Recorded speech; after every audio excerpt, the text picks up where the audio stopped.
Bismillahirrohmanirrohim. Assalamualaikum warahmatullahi wabarakatuh. Saya Izati Maftuha. Kembali lagi di VSM Kafa dalam segmen 30 hari berkisah. Pada kesempatan kali ini, saya akan mengulas kisah mengenai pemboikotan umum dan juga pembatalan naskah.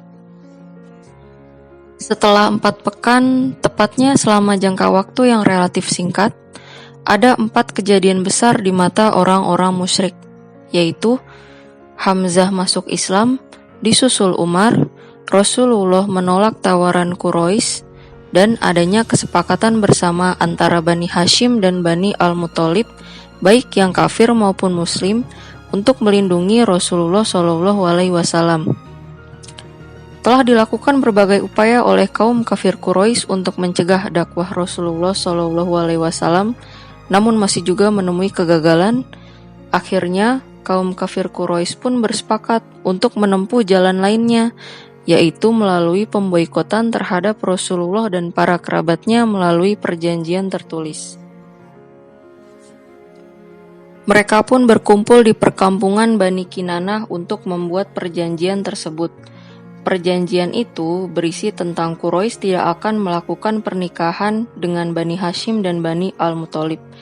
Quraisy tidak akan menjual komoditas apapun kepada mereka dan tidak pula membeli apapun dari mereka.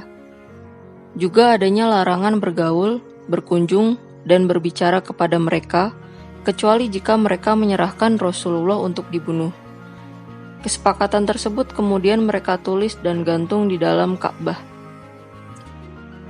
Akibat pemboikotan itu, Bani Hashim dan Bani Al-Muthalib menjadi terisolir, baik yang beriman maupun yang kafir, kecuali Abu Lahab. Mereka pun terkurung di perkampungan Abu Thalib sejak awal Muharram tahun ke-7 kenabian. Mereka pun terkurung di perkampungan Abu Thalib sejak awal Muharram tahun ke-7 kenabian. Namun ternyata hal tersebut tidak berpengaruh sedikitpun pada Rasulullah SAW dan dakwahnya, kecuali semakin berpegang teguhlah beliau dan orang-orang mukmin kepada tali agama Allah SWT dan semakin bersemangat di jalan dakwahnya.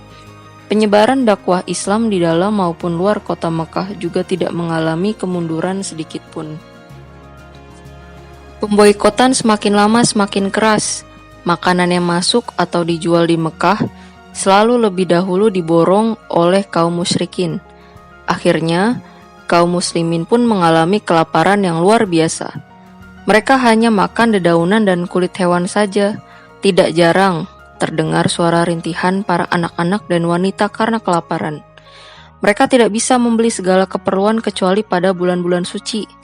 Mereka bisa membeli bahan makanan dari kafilah yang datang dari luar kota Mekah, tetapi jika sudah jatuh ke tangan penduduk Mekah, harganya melambung tinggi, sehingga mereka tidak sanggup untuk membelinya. Hingga akhirnya kabar pemboikotan oleh kafir Quraisy pada Rasulullah SAW dan pengikutnya tersebar ke telinga suku-suku Arab yang berada di luar kota Mekah. Kasus ini akhirnya membangkitkan simpati bangsa Arab kepada kaum muslim. Bahkan di antara mereka ada yang menerima dakwah Islam, dan ada juga yang mengirimkan makanan serta minuman secara sembunyi-sembunyi. Keadaan sulit tersebut terus-menerus berlangsung selama 3 tahun berturut-turut, hingga Allah mengirimkan kemudahan, dan pemboikotan itu pun berakhir pada bulan Muharram tahun ke-10 kenabian. Hal tersebut bermula dari pertentangan di kalangan kaum Quraisy itu sendiri, antara mereka yang ingin meneruskan pemboikotan dengan mereka yang menentang pemboikotan, dengan alasan bahwa yang menderita atas pemboikotan tersebut adalah sanak saudara mereka sendiri.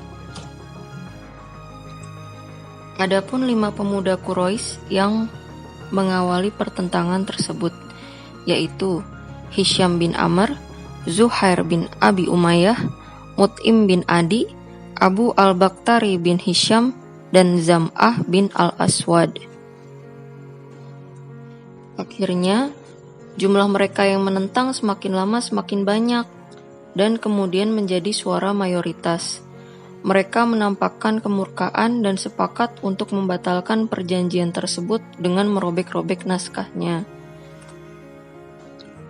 Sementara itu, Abu Thalib diberitahu oleh Rasulullah bahwa Allah Subhanahu wa Ta'ala telah mengutus rayap-rayap untuk memakan lembaran perjanjian boikot tersebut, hingga tersisa sedikit yang di dalamnya masih tersimpan kalimat zikir atau lafaz Allah. Maka Abu Thalib segera menyampaikan hal tersebut kepada orang-orang Quraisy seraya berkata, "Jika dia berdusta, kami akan biarkan kalian berbuat sesuka hati kalian kepadanya. Namun, jika dia benar, hendaklah kalian menghentikan boikot dan kezoliman kalian kepada kami." Kemudian, Mut'im bergegas untuk merobek lembaran perjanjian tersebut, namun didapatinya bahwa rayap telah merusaknya lebih dahulu dengan memakannya, kecuali bagian awalnya yang terdapat tulisan Bismika Allahumma dan yang terdapat kata Allah. Dengan demikian, berakhirlah pemboikotan. Lalu keluarlah Rasulullah dari perkampungan, sementara orang-orang musyrik telah melihat bukti-bukti kenabian yang sangat jelas.